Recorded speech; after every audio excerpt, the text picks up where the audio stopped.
A city's garrison sends the adventuring party on a quest to retrieve the royal family's crown. It was recently stolen, and they say that the thieves reside in a small encampment south of the city's outskirts. As the group makes the day-long trip, along the path they see carved into a tree glowing orange symbols, hot to the touch. Those familiar with Infernal can decipher the language, but the phrase seems nonsensical. Only rogues, or those familiar with thieves' cant, will know that these phrases mean up ahead there is an illusion afoot, and also the key.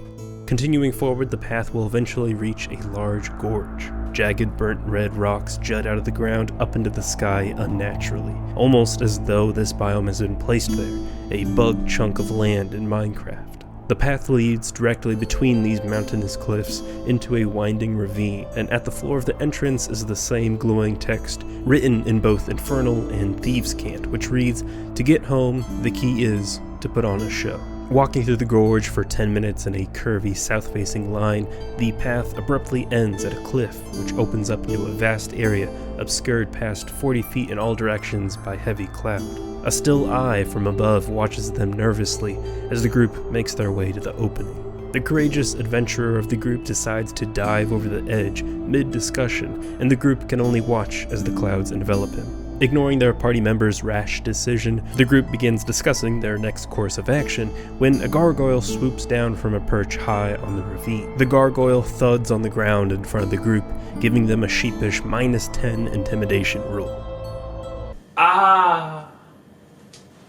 In what seems like designed failure, Gary the Gargoyle, as people call him, attempts to persuade the group to please leave the gorge, as this is his security job and he's there to make sure people don't loiter. While his main goal is to get the group to leave, his low intelligence allows him to get buttered up by the group. He explains that if thieves really wanted them there, then they would have given them the key, and thinks that if he can hold on to this job, maybe he'll be able to provide a better life for little Timmy.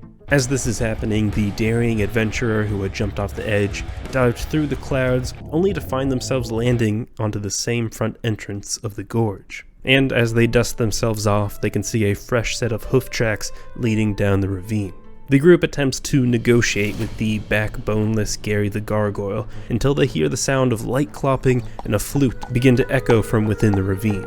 Gary's nerves act up again, and he practically begs the group to jump off the cliff and return to the front entrance. The group doesn't trust his reasoning, and in a panic, they decide to hide.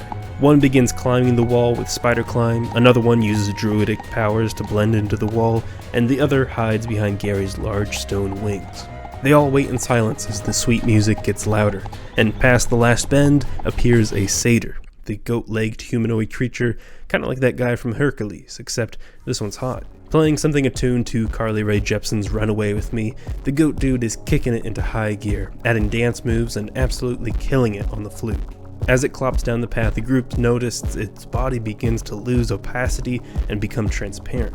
After it waves to Gary, who nervously waves back, it leans its head back for a solo high note, and just before reaching the cliff's edge, the horned creature completely fades into thin air. The cloud diving party member was not far behind the satyr and reconnects with the group. After some individual attempts to dance or scat their way through the puzzle to only gain partial transparency, the group decided to convene their efforts. In tandem, they performed their rendition of Grease's Summer Lovin' and passed the combined performance score of 25. Locked in arms, the group can-canned into thin air.